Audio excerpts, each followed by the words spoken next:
Not content with winning the hearts of a nation, or transforming the humble waistcoat into the coolest thing that's ever come out of MS, England's sweetheart Gareth Southgate has now inspired the country's publishers. While they chase Southgate, Harry Kane and the rest of the squad to write books after their World Cup success, some are not waiting for their involvement at all.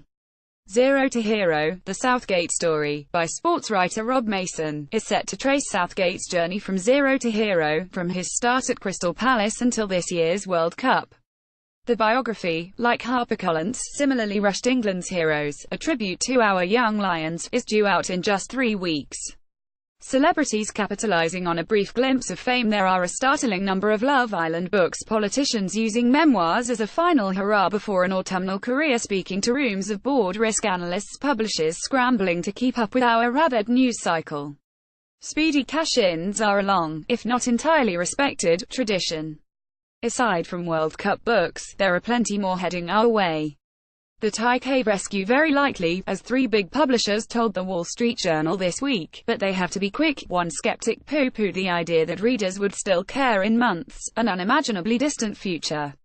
How about the Novichok poisonings? On Tuesday, Pan Macmillan announced that it will publish definitive account The Skripal Files by Newsnight's Mark Urban, in October, just 7 months after the Salisbury attack and just in time for Christmas. Thank you for this moment. Valérie Trierweiler's tell-all book was out 8 months after she left French President François Hollande. Photograph, Romuald Meigneux, SIPA, Rex, but that's positively slovenly compared to David Cameron's Director of Communications Craig Oliver, who published Unleashing Demons, the inside story of Brexit in October 2016, just under 4 months after the EU referendum. After the Chilean miners were rescued in October 2010, 33 Men was on shelves by February, followed by Buried Alive March, and Trapped August. François Hollande's ex-partner, Valérie Trierweiler, left the president in January 2014 after his affair with actor Julie Gaillet emerged, and had a memoir out by September. And after winning big at the 2012 London Olympics August, Jessica Ennis' memoir was ready to read in November. Heck, publishers can even rush out a book before something has even happened. When only the title of J.K. Rowling's first post-Potter novel, The Casual Vacancy, was announced in 2012, Pan Macmillan immediately responded with a parody, The Vacant Casualty. Quite a feat to make fun of a story that was, at the time, entirely unknown. Made me want to chew my own hand off, reads one Amazon review, which has possibly made more people laugh than the book itself.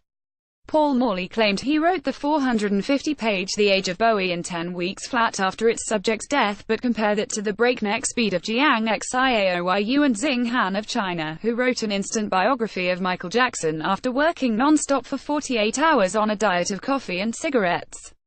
Moonwalk in Paradise was available in shops in China 9 days after Jackson's death in 2009.